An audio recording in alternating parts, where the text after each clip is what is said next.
Hindi naman natukso. Hindi naman siya natalo doon sa hita na sinasabi ng iba. Dahil sa hita doon ng Delilah, si Samson na hindi. Basahin niyo ang kasaysayan ni Samson at saka ni Delilah.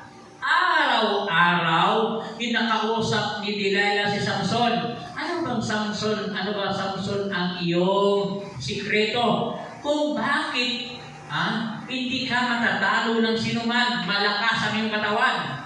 So, ilang bisis nga dinadaya sa Samson, di niya sinasabi totoo. Kaya araw-araw, kinakausap ni Delilah si Samson para sabihin kung anong sikreto. Alam niyo sa katagalan na sabi sa Biblia, kaya sinabi ni Samson kay Delilah ang kanyang sikreto nga sa buhok. Bakit?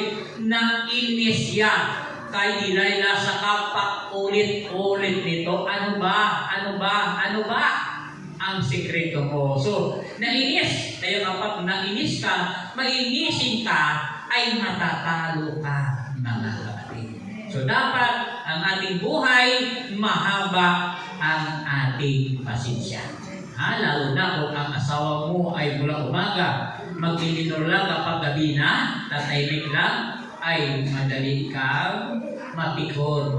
Sapat may mga babae na mula umpisa ng umaga pagising, walang tigil, walang kapaguran ng bunganga na kadadal-dal, mga kapatid ko. Kaya ibang anak, lumilipat sa kapitbahay o sa kapitbahay na lang namamahay. Bakit? Ang nanay mula pagagising, walang pigil ang daldal hanggang gabi, mga kapatid. Alam niyo, may nabasa kong libro. Hindi ko lang alam kung pabor kayo dito.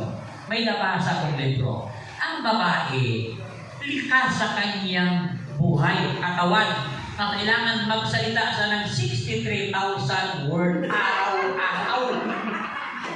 Ang 63,000. Kaya pala may mga babae, kapag hindi nagsalita, nagdadaldal, nangihina. Bakit?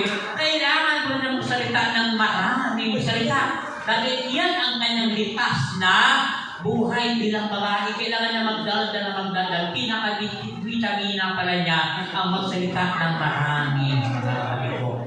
Ang lalaki naman, alam nyo, 15,000 lang, 15